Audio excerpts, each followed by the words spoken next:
Join me on stage. Let's go. Give it up for John.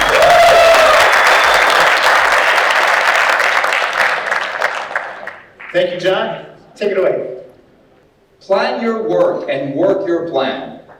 A lot of agents come to me and they say, John, I want to sell a lot of homes. Because we're at eXp, I want to attract a lot of agents. But guess what? 90% of the time I ask them this: do you have a goal? Did you write it down? They say, no, I just want to make a lot of money. But how are you going to get your goals if you don't write it down? It's like going into your car and driving to no end with no GPS destination and burning gas, and that's how you get burned out. Fair enough? Yeah. They say if you fail to plan, you're really planning to fail. Who wants to succeed besides myself? I didn't see all the hands up. Who wants to succeed besides myself? Say aye. Aye. Good, okay, great. Participation, guys, 150%. Or else we're not going to be able to survive in 2023. Fair enough? Yeah. Participation. Business planning.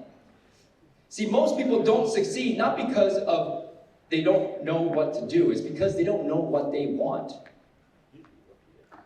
If you just write down your goals, the chances of you getting your goals increase by 70%. So write it down. In fact, if you have a notepad in front of you right now, what do you want for the next half of the year? Write it down. It's the reticular activating system, right? If you write it down, you take a look at it every single day, you're bound to see it all the time. You're going to attract yourself into opportunities that weren't there before. Last but not least, you got to take action. You got to take massive, never-ending action in order to succeed in 2023. Fair enough? Yeah. We've got Phil Hahn, the master at role play, who's going to share with us. As I mentioned earlier on, Phil is a partner of mine, and Phil runs a role play clinic every week that each one of you can be involved in if you like. And Phil not only did build an incredible business in Victoria, imagine this. #1 team lead in a market. Then he decides, I can do it here. Why can't I do it 4,000 miles away in another city? Think about that. It's tough enough being #1 team lead in one city, moving 4,000 miles and doing it in another city. That's Phil Hahn. Phil did it in Ottawa, then he moved to Victoria and did the same thing in Victoria. So, Phil, why don't you come on up? Let's get role play underway.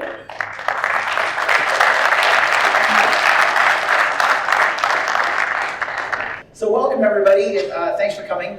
John, that was absolutely fantastic. Isn't John's energy absolutely amazing? Like, he's so tough to keep up with. Let's give a round of applause. Totally awesome. So I want you to write a few numbers down before we get started with our role play session, and then I'll just dissect them quickly. The first number is 41,945. Write that number down, please. 41,945. Now the next number, that's a real big number. It's 44,428,596,926.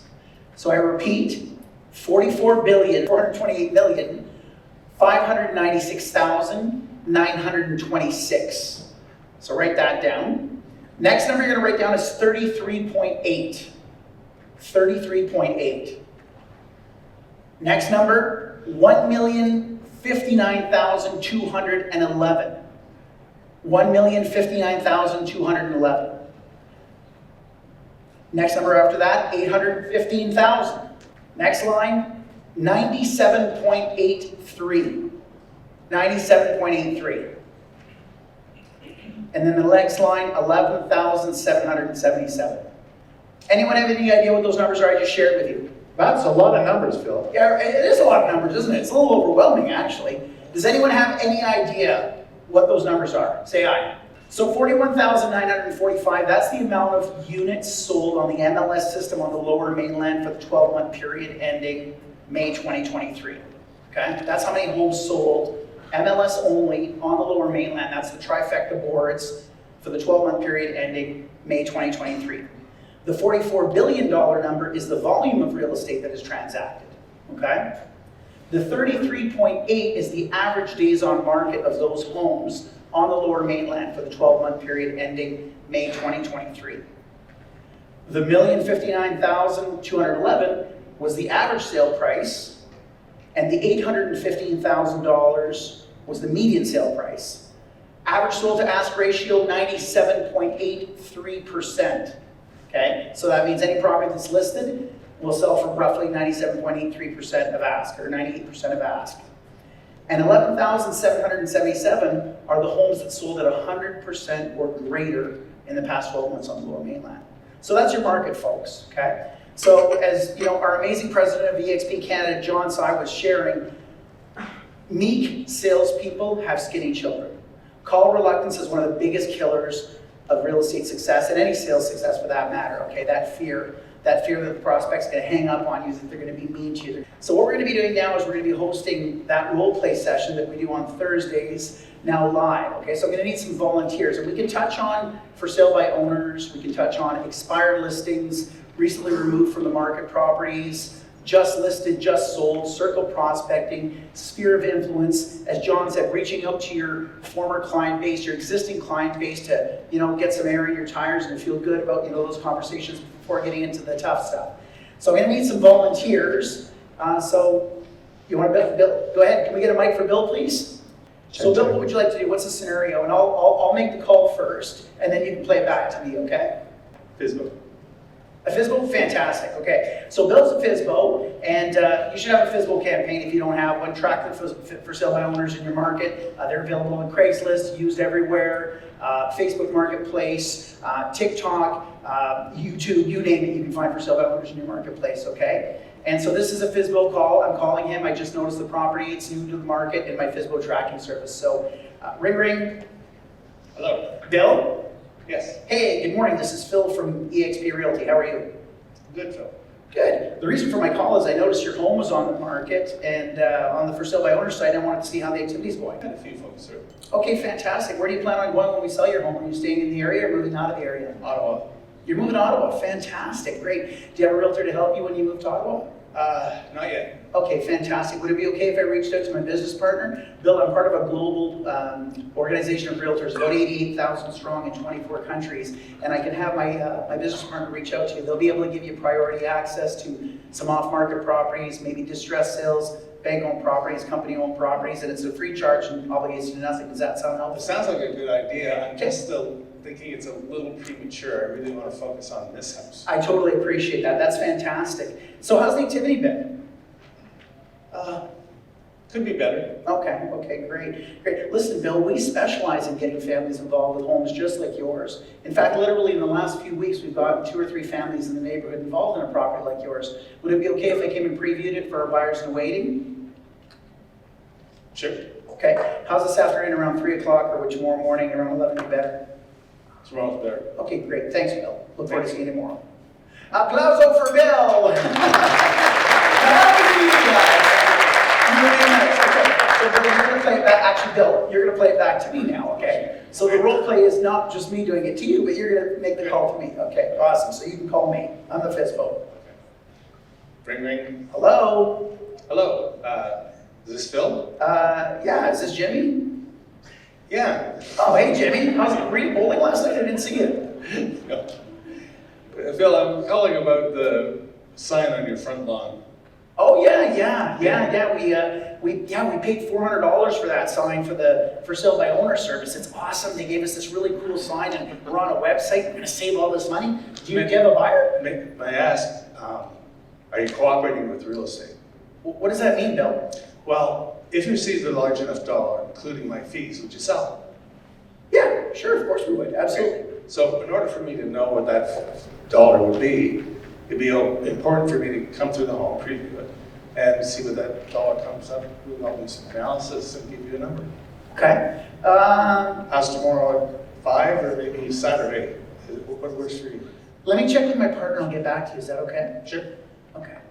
She's not here right now. Sorry. She's not here right now. I'm gonna have to call her and I'll get back to you this Oh, afternoon. I see. Is that okay? When would you say she'd be home? Probably later on this afternoon. Yeah, maybe 4 o'clock. Okay. I could pop by then and see if Okay. that works. Okay, but I'm not signing anything. Oh, I understand. Okay. But again, if you received a large enough dollar, including my fees, would you sell? Absolutely. Today. Yeah, absolutely. There you go. Yeah. Okay. Awesome. Applauso for Bill. Good job on the intro. Who's next? All right, guys, who's next? Okay, we Who's got next? that. I got an arm. Awesome. Sager. Sure, let's do an online lead. Let's do first-time home buyer online. Okay, I'm not even gonna address it. It's a first-time home buyer. You can just play whatever. I'll just say it's a buyer lead that we received. How's that sound? Yeah, sounds Okay, good. great. Okay, good. Ring, ring. Hello? Sager. Yes. Good morning. This is Phil from eXp Realty, and the reason for my call is I received a request for the information you wanted, and we're popping that off to you very shortly. Okay. Okay, great. Are you folks planning on making a move in the next 3 to 6 months? Yeah, we're thinking about it. Okay. And when you move, will you be staying in the area or moving out of the area? Sorry, who's this again? Yeah, it's Phil from eXp Realty. How did you get my information? Yeah, you submitted a form on the website and it came through to me. So when you sell your house, are you going to be staying in the area or moving out of the area, Sager? You know, we haven't bought yet, so this is our first time. Oh, awesome. Okay, fantastic. And do you have your financing in place? No, like I said, it's very preliminary right now. Okay, great. Well, listen, Sager, we work with a tremendous amount of amazing lenders that will give you access to chartered banks, trust companies, and credit unions. Literally, these lenders will be fighting for your business, and there's no obligation or commitment to you. Would it be okay if I had one of my lending partners reach out to you? No, I really don't want to get a pre-approval or anything like that. Like I said, we're very preliminary. Yeah, no, I appreciate that. And what are you looking for in your new home? Are you looking for a single-family home or a townhouse? You know, we're renting, so we kind of want to buy something a bit smaller, and we don't really know what would be an option. Okay, great. Sager, let me ask you, if I could show you a way that we could take that monthly payment that you're making on your rental property and turn that into an investment in something you own, would you be open to exploring that idea? Yeah, we both into Okay, that. great, okay. Well, listen, when's a good time for us to get together so we can take down exactly what you're looking for? I have an opening this afternoon around 3 o'clock, or alternatively, I can meet you late tomorrow morning at 11. What's better for you, Sager? You know, we don't really want to meet right now. We're just a little bit just searching online. I appreciate that. Would Zoom be better for you? Yeah, Zoom sounds like a good idea, Okay, sure. fantastic. Would you want to jump on a Zoom, say, in about an hour or so, or maybe later on this evening? Well, I'm working right now, and my wife, I want her to be present, so maybe we could talk next week. Fantastic. Why don't we go ahead and book a tentative appointment, Sager, and should there be any conflicting schedule challenges with your wife, you can get back to me. How does that sound? Yeah, that sounds fair. Okay, great. And so is this evening okay, around, say, 6 o'clock, or maybe sometime on the weekend at 11? It's so hard to say. You know, I'm very busy with work, like I said, and I have to talk to my wife and see what she says first. Awesome. Okay, so why don't we go ahead then, and we'll go ahead with a tentative appointment for, say, Saturday, around 11 o'clock, or maybe 1 o'clock? Yeah. And what does this entail again? What are we going to do on this call? Yeah, and what are we going to do on the call? Yeah, what's on happening Zoom, on yeah, Zoom? we're going to go through your needs in terms of what you're looking for your new home, and a consultation. And you know, we've got access to a tremendous amount of off-market properties, some distressed sales, bank foreclosures, company-owned properties. And again, there's no obligation to you, but we'll be able to get you plugged into our priority access for those listings. Doesn't that sound great? It does sound good, but we just don't want to sign anything. We don't want to proceed. You know what, Sager? No problem. The last thing we're going to do is ask you to okay any paperwork. Okay, I promise you that. Okay, that sounds good. Let's Okay, do great. it. So I look forward to seeing you on the Zoom then. Okay. That sounds good. Take care. Thanks.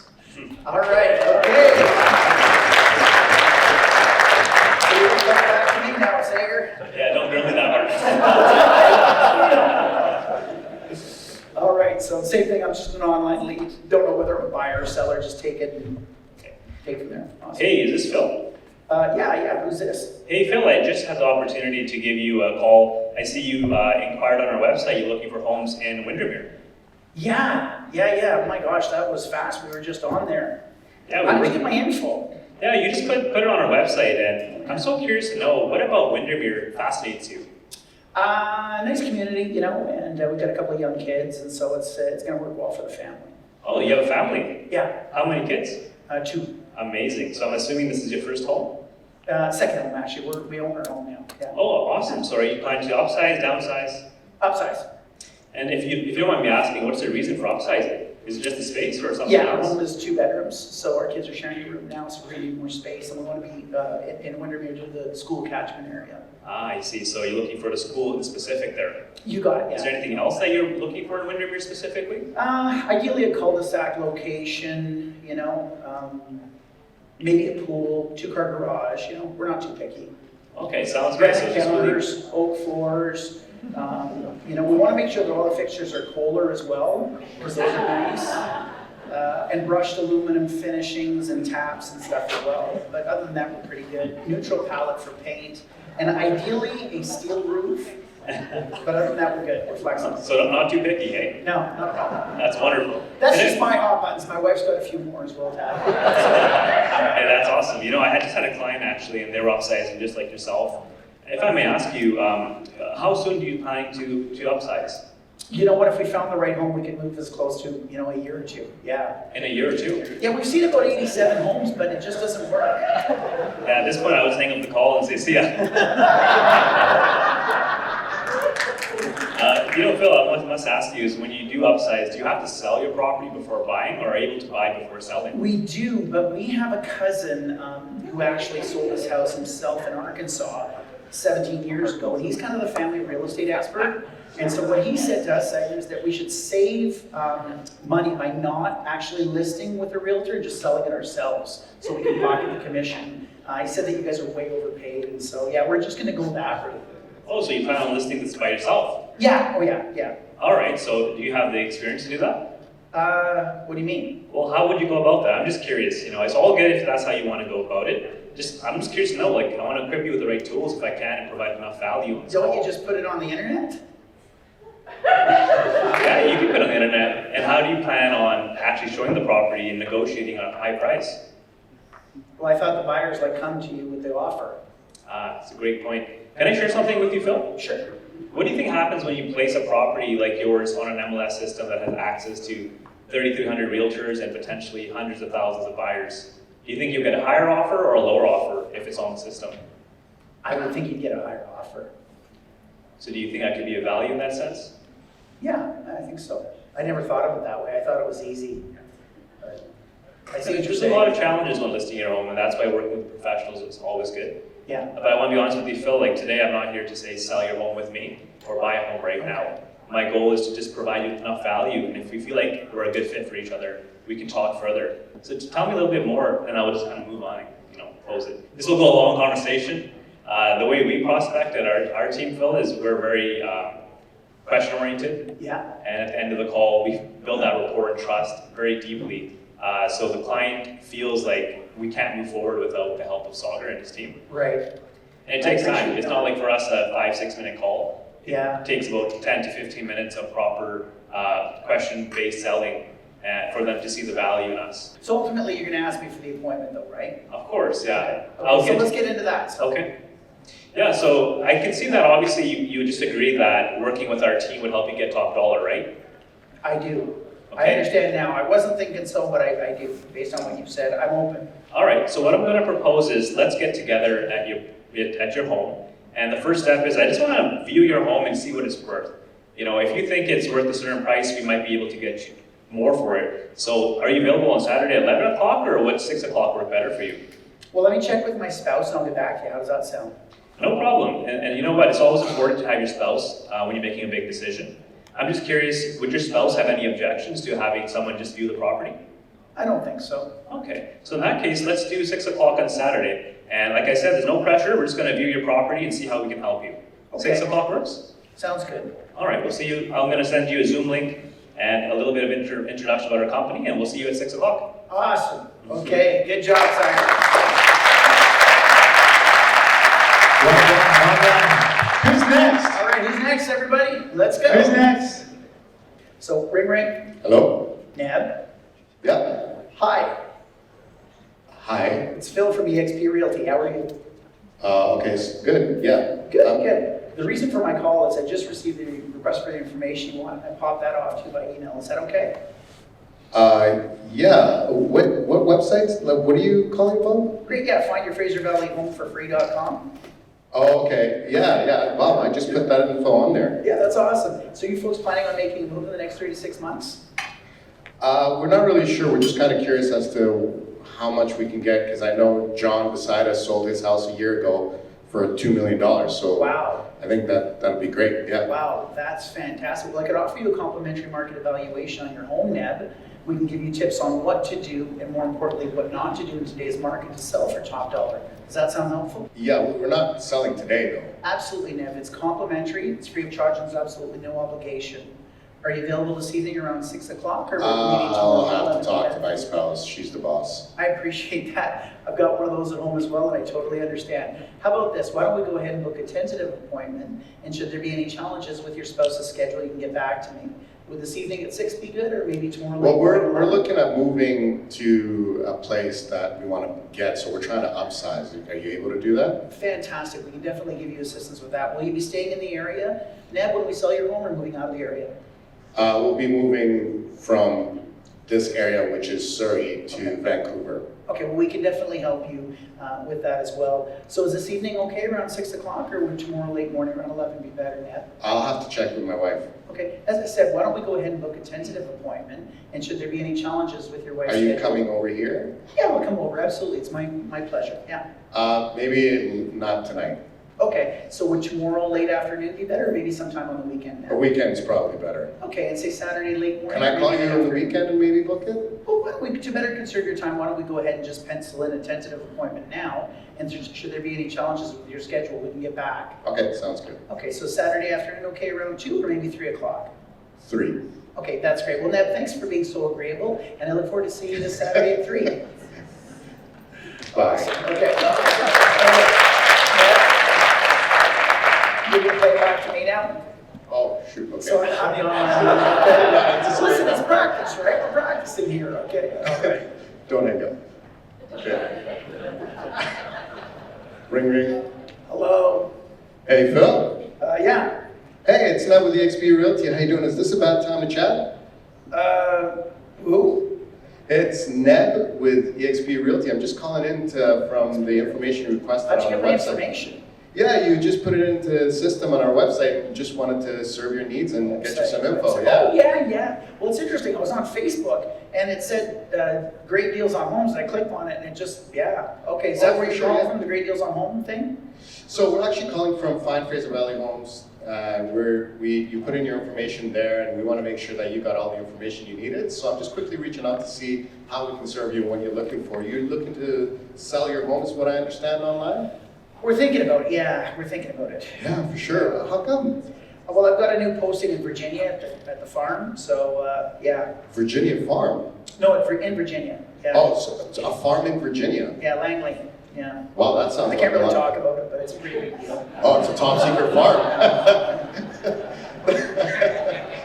That sounds interesting. So, listen, what type of timeline are you looking at, Phil? Well, my posting is for the end of the summer. Okay, well, that's fun. That's pretty close. So listen, Phil, we're part of a group of realtors and professionals that help clients transition from one location to another. One of the biggest things that we want to make sure is that our clients are served with whatever they need. So how about I swing by your place and take a look at what your place looks like and see how we can help you make that transition real smooth. Does, Yeah, tomorrow- sounds good. Let me check with my wife and I'll get back to you. Oh my gosh, my wife's my boss too. Looks like you and I have a lot in common.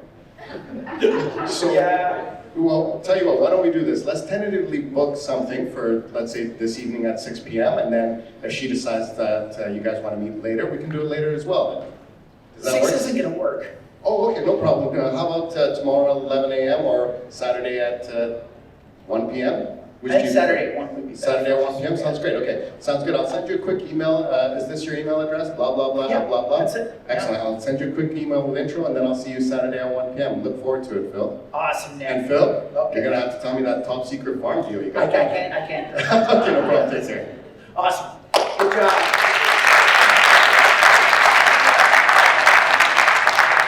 All right, everybody, who's next?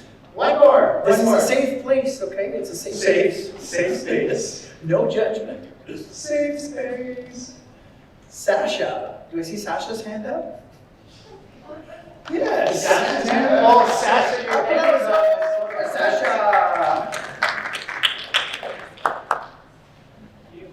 All right, Sasha, what would you like to do? Student expired. Expired, phenomenal. Ring, ring. Hello? Sasha? Yeah, who's this? Good morning, this is Phil from eXp Realty. The reason for my call is I'm calling about the property that was removed from the market this morning. What do you mean removed? Your home, it's off the market. The listing's no longer active. Oh shit, I didn't know that. Yeah. So we specialize actually in getting families involved with homes just like yours. In fact, in the last 60 days in the community, we've literally helped dozens of families. And so just wondering, where do you plan on going when we sell your home, Sasha? Well, I think I'm gonna relist it with the same agent. I appreciate that. Clearly, there's been a lot of communication. Yeah, well, he's a cousin of my wife, so. Oh, the cousin of your wife. Okay, Yeah. fantastic. Sasha, let me ask you something. If you were going to have, heart surgery or a big legal case, would you deal with the best surgeon possible, with the best track record that gets the job done, or the best lawyer with the most winningest track record, or would you deal with your wife's cousin? Just out of curiosity. Probably not my wife's cousin. Okay, well, for most of us, Sasha, our home is our single largest investment, and so, to entrust it to a professional that's going to be able to get it sold fast and for top dollar is probably in your best interest. And again, I'd love to pop by sometime this afternoon to show you what it is exactly that differentiates us from everyone else in the marketplace. Are you available sometime this afternoon around 3 o'clock, or maybe early evening around 5:30? Well, what are you gonna do different than my current Well, I'll be agent? able to show you all that in detail, but I can assure you this, one thing I will do differently is that at no point in time is your home ever going to be off the market with us without you knowing it. How about that? Sounds pretty good. Okay, fantastic. And so where do you plan on going when we sell your home? Are you staying in the area or moving out of the area? Staying in the area. Okay, whereabouts are you thinking of moving to? North Vancouver. No, Vancouver. Okay, fantastic. And is it an upsize or a downsize or a lateral move? Upsizing. Upsize, okay. And what's important to you in your new home? 6 bedrooms, a pool, under $1 million. Under how much? $1 million. Under $1 million? Oh, fantastic. I've actually got about a half a dozen of those coming to market, so that's great. Okay, awesome. Listen, Sasha, I look forward to meeting you this evening, and thanks for taking the call. And you've got a beautiful home. We look forward to getting it sold fast and for top dollar, okay? Awesome, thanks Phil. Awesome, thanks. Okay. All right, so here's easy. But folks, by the way, any of us who make those calls know that you will call people and they have no idea that their home is not on the market anymore. They have no idea, okay? So it's actually a public service, letting them know. So, all right, Sasha, go ahead. You're gonna play that back to me. Alright, ring ring. Hello? Hey Phil? Yes. Phil, this is Sasha with eXp Realty. I'm calling about your home that Who? just Sasha with eXp Realty. Expo Real, you guys are that Netflix company, right? They're like tech real estate or something? Yeah. Oh, yeah. My stockbroker said it's a Multi-billion-dollar good deal. Yeah, what can I help you with, man? Are you selling me stock or what do you want? No. So I saw your home came off the market recently, and I was curious why you thought your home didn't sell. What do you mean my home's off the market? Yeah, your realtor didn't tell you? No, they didn't actually. Okay, yeah, your home actually expired. It's no longer listed on the MLS. What does that mean? It means that no one's looking at it. Okay, great. Okay, how can I help you? Why are you calling me?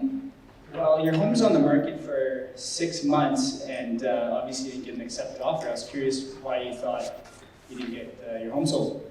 Yeah, you know what? The agent, we told them, price it, they priced it. We followed their recommendations, and I have no idea, actually. We've been quite frustrated, Sasha. Gotcha. That sounds tough. Sounds like you didn't get much communication.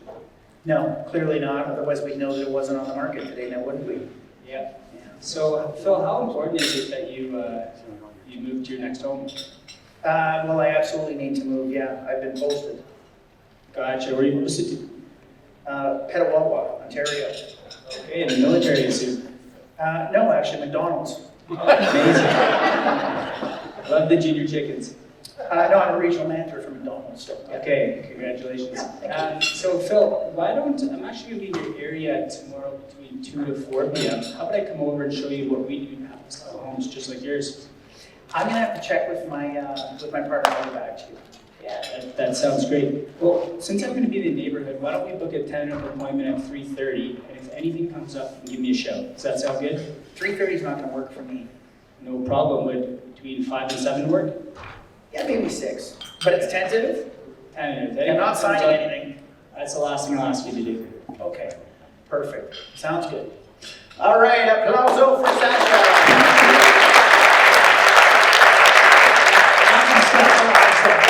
Phil, you're a master at this. Holy cow. Question 1. So what are the primary factors affecting the current real estate market in your area? And how do these factors influence listing strategies?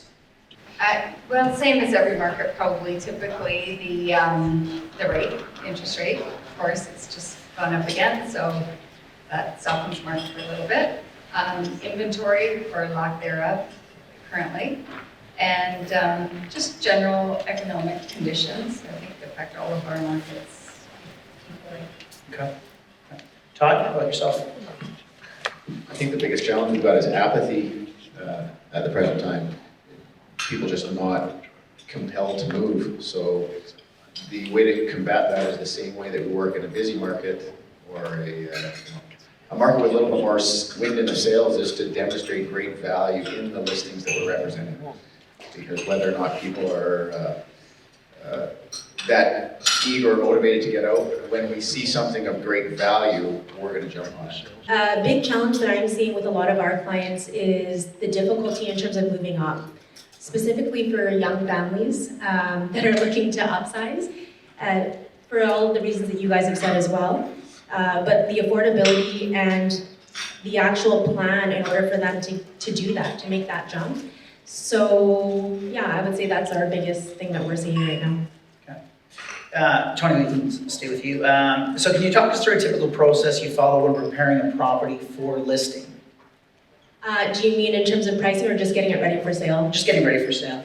Yeah, I think that especially in the market that we're in right now, we need to help our sellers as much as possible. That means maximizing value. So it's really important when you're doing the walkthrough of the property to suggest certain things that will make their home more saleable, maximize value, and also aid in making the process for them as easy as possible.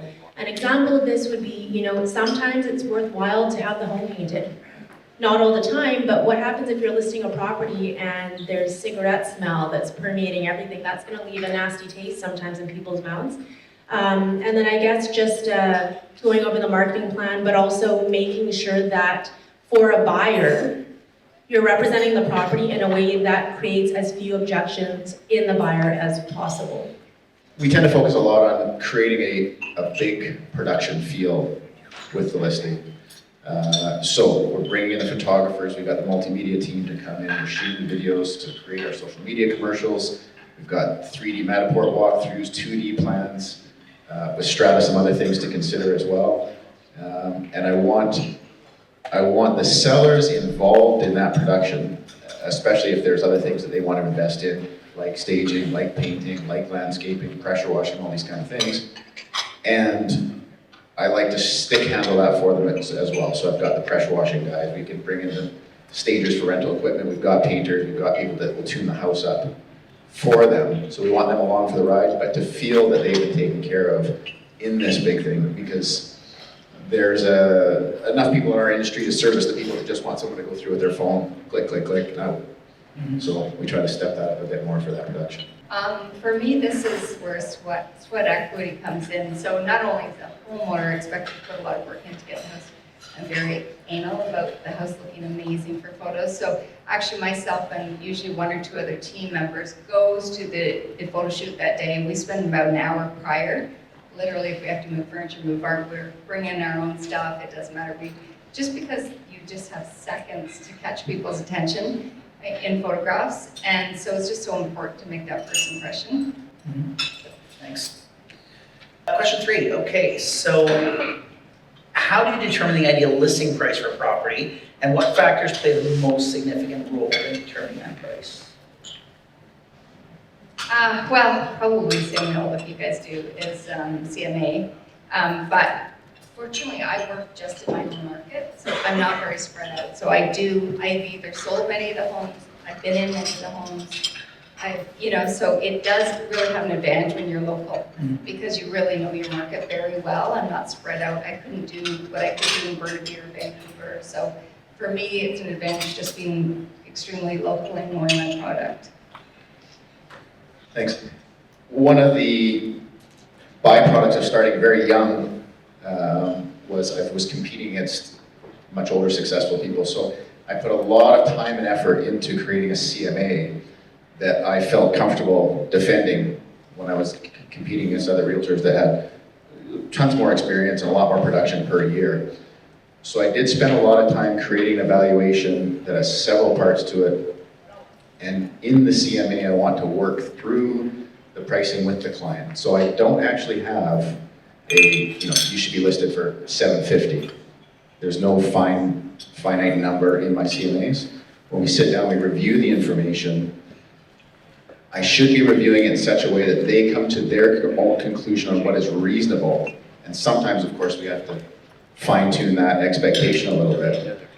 But by the time I've gone through the data and the way it's presented, they shouldn't be $100,000 out or $200,000 out, which they might have been when I walked in the room before we started going over this information. I think that's a big thing is working through the pricing with the seller so that they come to their own conclusions. It's a lot easier than just forcing a number down their throat. But I find I have to have the data there. If I'm just going in and offering my opinion, it's not worth anything more than somebody that didn't do the work. I think that microdata, I'm going to get this back by the way too, is very, very important. So microdata, I've had conversations about that today, but you know when you're evaluating a property and there are some active homes that are on the market, in a busy market, those are already sold. They're sold and you need to know specifically either if they're sold and possibly what the sales price is so that when you're going into the presentation, you can look like that expert that you naturally are in front of the sellers, right? So microdata is important, and then I would agree with Todd as well. The listing presentation is so important, and it's more so the delivery too, isn't it? People receive information in different ways. So one, it's important to curate the content to the personality style. And then two, I would agree with Todd in that it's presented in a way where they collaborate with you in terms of fixing the listing price, and then also future priming them for any possible market changes because the market is fluid.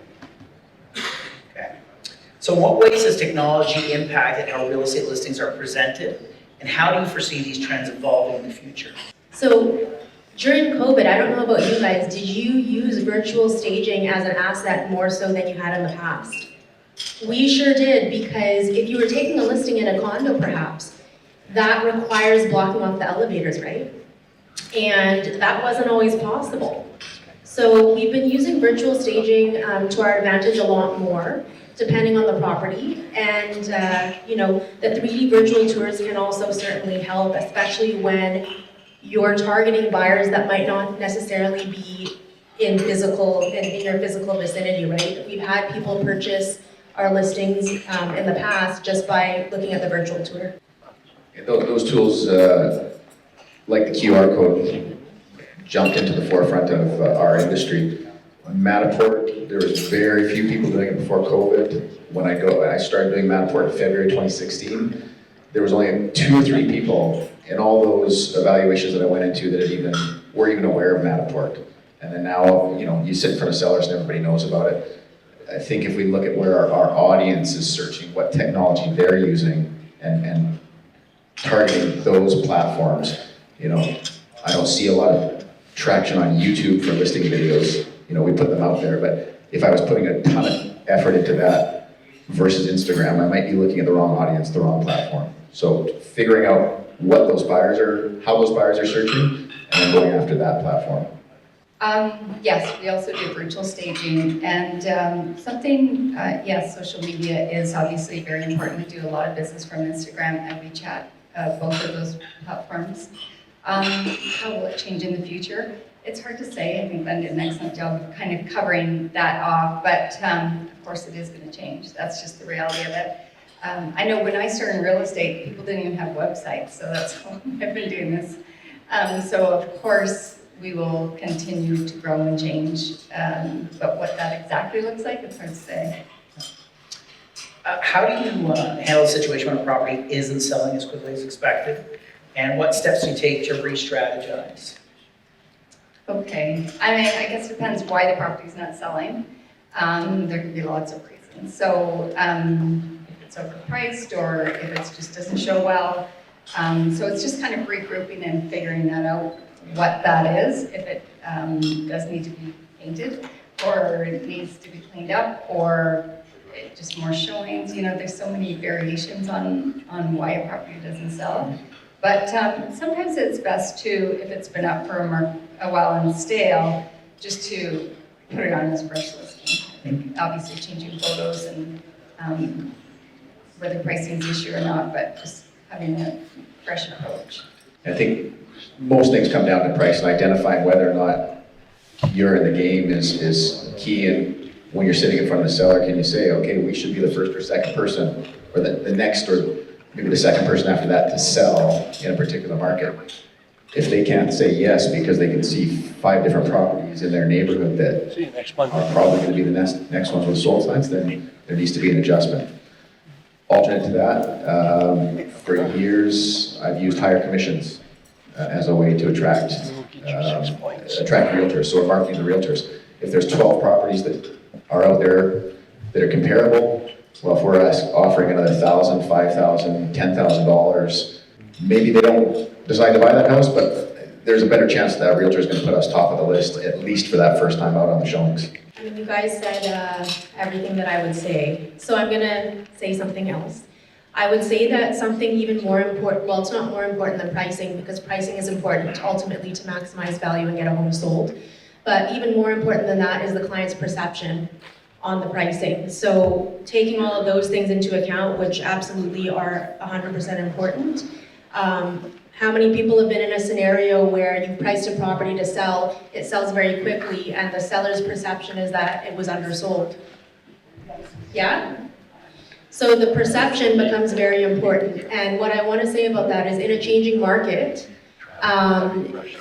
addressing the client's expectations on the initial listing appointment and priming them potentially for a price reduction will speak volumes for you and your relationship with them. Because it's not just about the price and getting it sold, it's about the client management as well. Could you share a few examples of unique or challenging properties you've listed and how you navigated these situations? Okay, it was with a family member's property. Of course. The worst, Family. the worst. And the long and short of it was that, you know, we had priced the listing, it was a house on the west side. We priced it to sell. And unfortunately, that week, there were 5 other listings that entered the market. It diluted the buyers significantly. So first week, we didn't get any offers. Second week, my client / family members freaking out because we're not sold and they had bought a property and the market was changing quickly. This was a few years ago. So what we ended up doing was we set an appointment in person. I know that everyone wants to do virtual these days, and that has its place. Sometimes when emotions are high, the only way to navigate through it and to calm them down is actually to show up face to face. So it was an in-person appointment. We redid their entire marketing, had the property staged. It wasn't staged previously because honestly, it showed great. And at that point in time, we needed to do all the bells and whistles to maximize exposure and handle their perceptions that we were the right professionals to get it sold. So we remarketed the property, took the listing down, did all new photos, all new video, released it, and I got multiple offers on it. And I would never want to go through that again though, but yeah, there you go. Todd? I'm thinking of the last most difficult seller property I had, and I showed up at her door with a cancellation, and that was how I handled that. She was so difficult, she refused to sign the cancellation. Somehow we ended up getting 2 offers the next day and sold it, all by email because we were no longer on speaking terms. Oh my goodness. But a quick difficult one was I had a lady that I'd helped move several times, her family, and for some reason at this house she had more cats than I could count. And the cats, it was a very nice house and very unclean. And no matter how much I tried to gently push her towards a cleaner home, it didn't work out. So the simple solution was going over there and opening all the doors and windows before every showing, like 30 minutes early. It's a simple one, not a sexy story, but do what we have to do. I had an experience recently, actually, it was a hoarder house, which I've never sold. I've sold lots of dirty, messy houses, but hoarder house was my first one. And so they had had it for sale for quite a long time with other agents. So basically, I heard this company, they're phenomenal, and what they do is they will pack everything, or what the family doesn't want, it goes to auction. So basically, it really pays for itself. I think they ended up making $300 after it was over. And then we basically desanitized it, and it sold multiple offers actually right away. So people just couldn't see beyond the junk. How much emphasis do you put on professional photographers and virtual tours, and how significant are they to your strategy? Oh, extremely. Excellent photographers are hard to come by, and they're extremely important. You can get an okay photographer, pay a bit more, and get an excellent photographer. It really does make a huge difference in we use drones, photography, night photos. It all helps, absolutely. People just make their decisions so quick, so the better quality. Those dusk time photos are great, aren't they? Yeah. The lights, the soft and fashion. Not every house it works for. No, but yeah. certain times, yeah. I agree with the professional photos, and in our pre-listing package, we go over the difference. I'm always saying HDR photos, not just photos. I'm explaining to people what that difference is, and I have examples of photos that I pulled off MLS that I came across in 3 minutes, so that people can notice the difference. If we sit down in a presentation and say, and I'm going to bring the photographer in, they're going to assume that that's what every realtor does. So I make the distinction that we bring in a professional photographer, this person's on the team, this person's on the team. These are the type of photos we shoot. We don't get them the same day because they go back and they do all their color correction and work on the composition so that we have print ready, beautiful email and website photos. It's 100% important. There you go. So what role does staging play in selling a property, and how do you approach that? There are certain properties that require physical staging. So for example, we were selling this property one time across the street from a gas station. It was definitely an eyesore. Not every buyer is going to want to purchase something like that. And for this particular property, the staging was 100% important because it allowed the buyers coming through to not focus on the chevron and for them to feel what it actually felt like inside of the home. That was the only way to divert their attention. So for certain properties, you absolutely have to stage. Not every property will require it. It's case by case for us. There's too much data showing that staging works. To not do it, I pay for a staging consultation as part of one of the services I offer, and I'm very clear that I do not pay for staging. And I've got a couple of wonderful stagers that come in, and I let them do the heavy lifting in terms of selling the staging. They're coming in, I'm paying for their report, they've got a checklist. I tell sellers they have the option to do as much or as little as they want. It's their property. And if the stager comes through and they can tune that place up, it's a big help. And if, especially if it's a, say, $5,000 stage on a nice condo, I don't have to have that conversation with them. I'm in there working on the listing. It's their decision whether or not they do that extra push. Very important, staging. Not every house needs it. I actually have a lot of my own stuff that I take to stage homes. I've got pillows and bedding and all sorts of things in people's houses. And this, when it sells, I just take it out. But it's really useful because they don't always need significant staging, sometimes just tweaking. So, yeah. Yeah, okay. How do you deal with the competitive market where multiple properties may be vying for buyers' attention, so differentiation? Again, it's presentation, I believe. I mean, it's staging, photography. You have to be 100% ready to go. Don't put it on MLS without photos and everything ready. Just make sure that you are ready to go the second it hits MLS. And let the sellers know that they need, the showings in the first week especially are very important. So just make sure that they're available to ship, that they're going to allow access to the house. I think same as before, my comment that putting it back on the seller. Do you want to be the next person on the block sold? Yes or no? They have to do their part in agreeing on the pricing. Beyond that, again, I'm a big fan of raising commissions. Same. I mean, they're just so good. There's nothing else to say.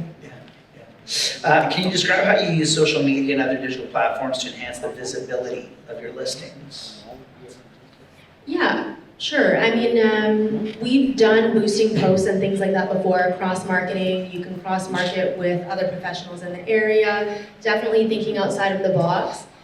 What we've done most recently is put a budget in place for anything that we're actually boosting, whether it's either through Google Analytics or Facebook, pick your platform kind of thing.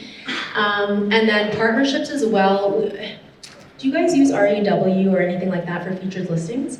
It works actually really well. And it really helps with the sellers because you can showcase to them all of the things that you're doing to get them that, garner them the exposure that their home deserves. And that's also helpful if you need to set them up for a price reduction within 2 weeks of taking the listing. I have an SEO company, local SEO company that I've been working with since 2018, and they manage. They've got a budget, credit cards on file. We know what the spend is month in, month out. Doesn't matter what the market's doing. So that ball keeps rolling, and then they manage all the listing data that we send down to them. And we meet every 6 months to review where we're at, what needs to be done. Do we need to spend more money, reallocate funds, things along those lines. It's been a big difference, I think, especially since COVID hit.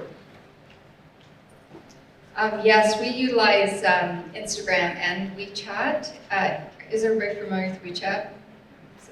Yeah, so it's sort of the Chinese version of Instagram-ish. That's quick. But Instagram has really worked well for us. We sold recently a $5 million home from Instagram. It hadn't even hit MLS yet. So every time that we're there, we post Instagram. We only have about 20 to 30,000 followers, but we've had many of our listings hit 2 and 3 million. They just go viral. So yeah, it's been huge for us, and I really recommend it. It's free. And is that organic? It's organic. Wow, phenomenal. Yeah. Good stuff. Could you explain the importance of strong agent-client relationship when it comes to successful property listings and communication? Yes, I have, I'd say, excellent relationship with my clients. I spend a lot of time on the phone. I go visit them. I drop things off. I really have a very strong. So when there's a tough conversation, it's much easier to have that conversation.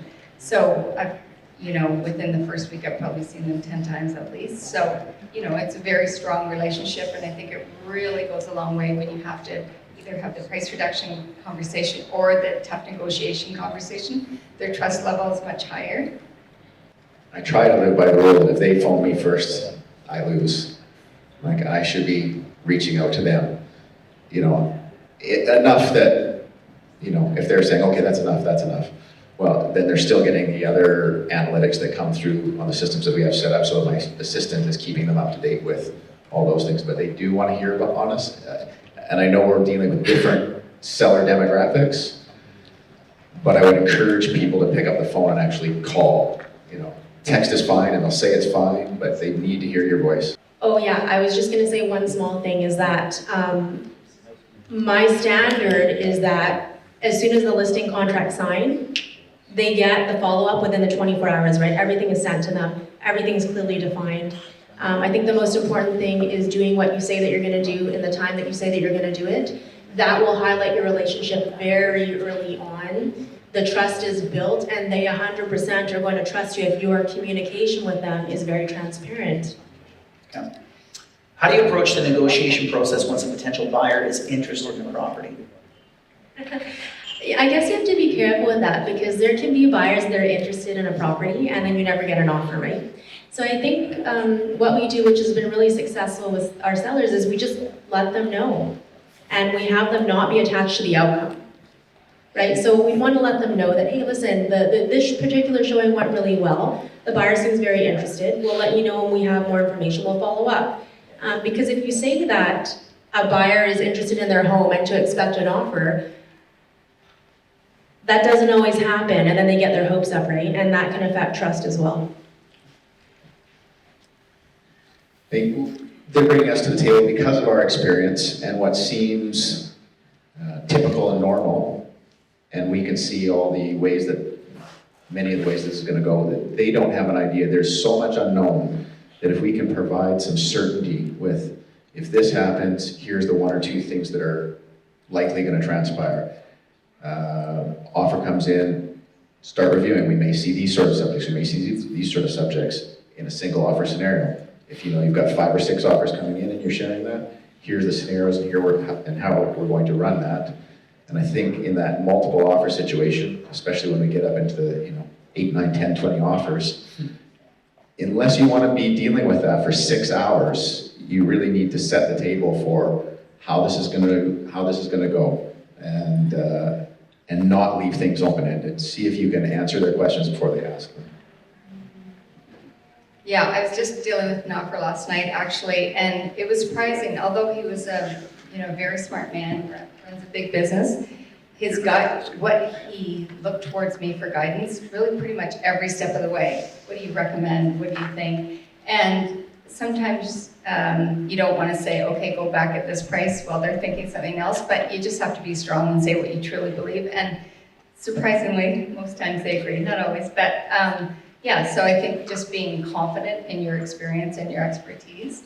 And also, like Tony said, I actually don't tell a buyer, until I have an offer in hand, I'm not going to tell them I've got an offer. Yeah, no kidding. What are some of the common pitfalls you've seen agents fall into when listing a property, and how can these be avoided? I think a lot of times people don't have enough confidence, so they go on price rather than really marketing themselves and how they justify the pricing. They just go for the highest price, which might win in the short term, but inevitably those are the ones that we end up getting second time around because we had told them a lower price. And so just be confident in yourself and your ability, and just be honest with the price. So Phil, can you just repeat that question again? So Yeah, what are some of the common pitfalls you've seen agents fall into when listing a property, and how can these be avoided? Is being scarce. Yeah, the big pitfall is list it and go. If they're super busy and successful, you can be chasing the next listing, the next listing, the next listing. Well, that person has just signed up their trust to you. So to make every effort and think about what they're going to say to their friends. Is this going to be perpetual business because they're going to keep referring you, or is it one and done? In a busy market, sure, you can ignore them, but they won't be there in 5 years for you again when they go to sell or move their friends along. So I think that's the big thing, is scarcity. You have to give your clients the attention that they've signed up for. I would agree with Louise. I think that buying the listing doesn't work. I mean, sure, you could buy a listing when you're competing with other agents and get it sold, but how long will it take? In a downward market, that's just a recipe for disaster. I had a scenario on the break when I was doing lead follow-up, as we all should be doing, and I heard back from a seller, and he wanted to list 200K above where the market should absorb. We won't be taking the listing, and I'll probably get it once it expires. Which isn't a bad thing, by the way, being second in after you've gone in and they've gone with someone that did buy the listing. The humility and the credibility is really established then, so sometimes it's not a bad thing to be second at the table. How do you foresee the future of real estate listing presentations in the next 5 to 10 years? Oh my gosh, well, that conversation that we had about AI and everything was fascinating. I'm more old school though, so I don't know, I'm gonna embrace it. I think that the VR, virtual reality kind of thing, 3D models, is definitely going to be in the future. I don't know if I'll be selling real estate in this capacity then, so it might not affect me. I have practiced a couple times with the Oculus that we have at home. Cool. When I can pry it out of my son's hands, running through Matterport. I have not yet brought it to the table. Somehow I just don't think I'm there. There's going to be very specific people that we could sit down and go through that with, where I'm going, here, put this on. Especially if they've never worn it, and the last thing I need is for somebody to get sick while they're clicking their way through a house. But I think those tools will start to become a little bit more prevalent. We're Matterport on the phone and things of that nature. And maybe it will make a little bit more difference if we're remote. But I did find that my success in listing properties in competition dropped dramatically when we were doing Zoom presentations. We just were not there to take the cues, to make friends. And so tech is amazing and it's made our lives more efficient. I romantically don't think it's going to replace us sitting at the table. Yeah, I agree. Fortunately, I've got a team made up of some younger agents on the team who are really into the tech. I'm not. So it's a huge advantage if you work with the team to just have a nice mix. I won't get into teams, but yeah, just to have somebody who has their eye on what's happening. What's the one piece of advice you would give to someone new to the real estate industry regarding property listing?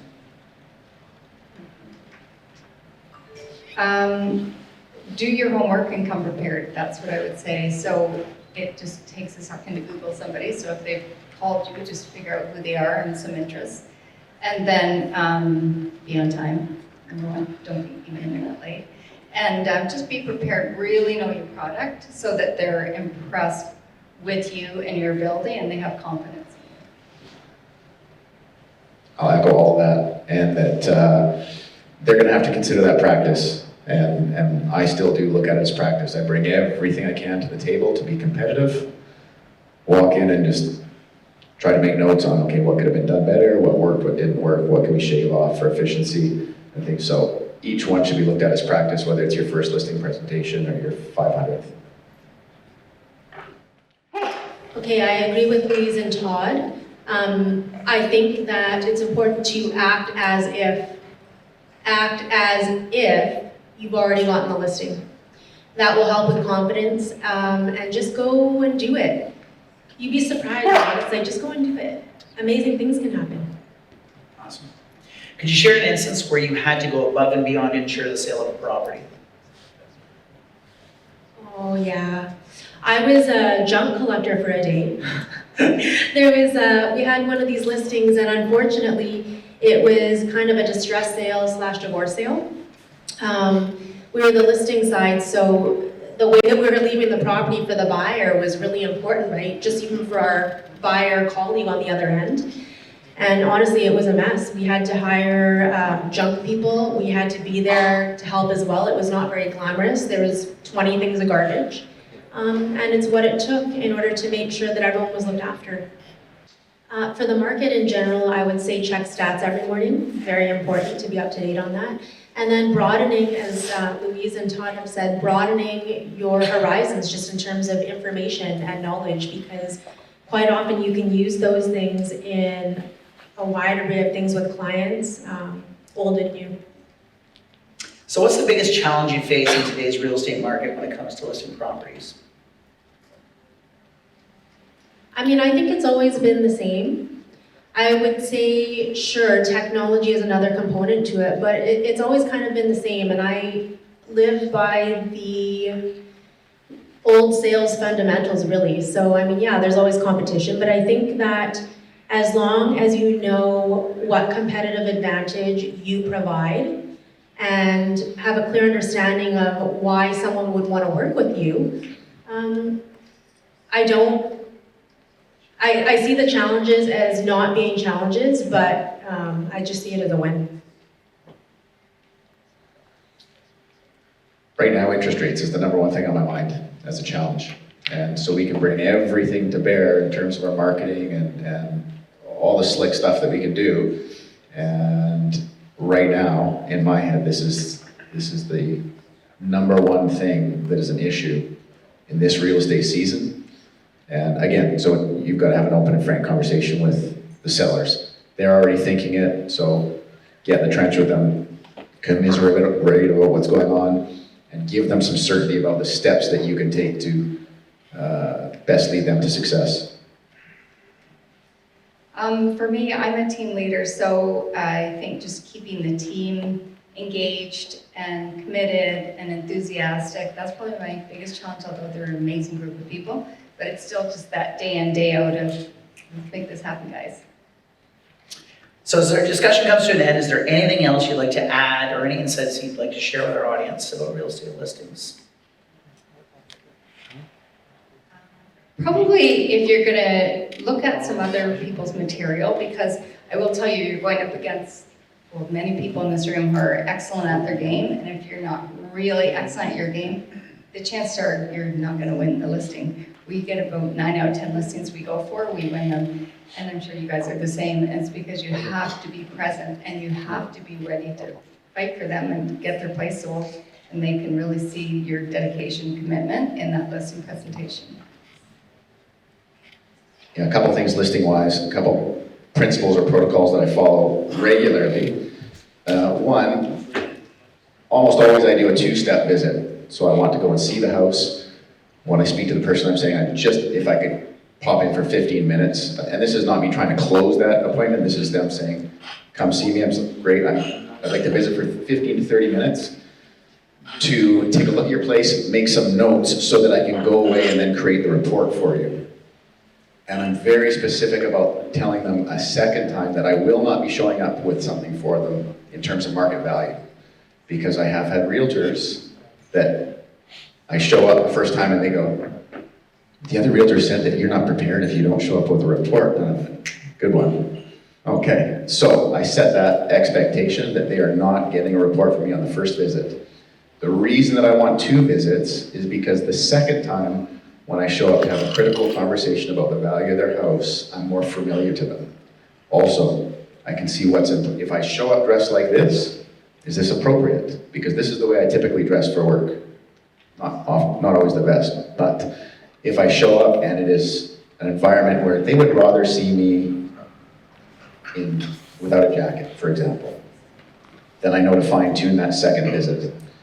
On that first visit, everybody gets a gift. Okay, so I was actually doing this long before I read about this in a book called Influence, which is a really good book. There is a universal law of reciprocity across all cultures, across all countries. So I show up. At some point, they're going to mention, even if at first they don't say anything, at some point they're going to mention the coffee. And I have a story that goes with the coffee about where it comes from. It's roasted 5,000 feet up the side of a volcano. The coffee roaster supports an orphanage next door. It's a small comment, it just takes a few moments, but I've attached some value to the gift that I've given them. And then that sets up my second visit. Can I keep this? Thank you. I got one too, it's awesome. I agree with everything that Todd and Louise have said, so I'm going to offer something a bit different because we could talk strategy and specific action items to do that will get you the listing. I think that something that's not focused on enough are the EQ skills, so emotional intelligence, when it comes to communicating with new prospects, specifically sellers. Obviously, statistics, killer listing package, all of that is going to be very important to show that you are the go-to person. And ultimately, if you can't connect with the prospect or potential client and show them high emotional intelligence, it's very unlikely that you'll build a long-term bond with your clients. So for that, I would just say there are courses and things, I think it was touched on earlier as well, like neuro-linguistic planning, all of those kinds of things that can aid in your skill level for connecting properly with clients. Awesome. AI is going to change everything. I'm going to say this, we're in a time of inflation, but actually we're in a time of deflation when you think of all of these tools and resources that we're going to be using that actually will minimize or reduce expenses. You talked about pay-per-click. It was $10 back in the 90s. In 2000? 2001, 2002, you had Google after this first came out. Right. And so we're not that far off. When you think of the money exchange and so forth, we're 15, 20 bucks a lead at this point. Deflationary, really, when you think about it. Think about all the things that you'll be able to do as an agent that you are now consumed to do, or that you're doing because you don't have some sort of help with that. It's just going to be a game changer all over. yeah, bottom line is you need to, I think about it from two perspectives. One is a marketing perspective, the other one's from a sales perspective. And in my opinion, being a good marketer trumps being a good salesperson. Because a good marketer will have a large number of leads coming in. A salesperson without leads is fundamentally out of business. And so you can become a good salesperson if you have enough leads. You can't become a good marketer if you have no one to talk to. So so the chicken and egg. If chicken did in fact come first, and the chicken is marketing. Absolutely, marketing is the key to everything. And you're right, you've got enough business, you're gonna find a way to become better at sales. It's just reps, right? The more reps you can do, the better you're going to be.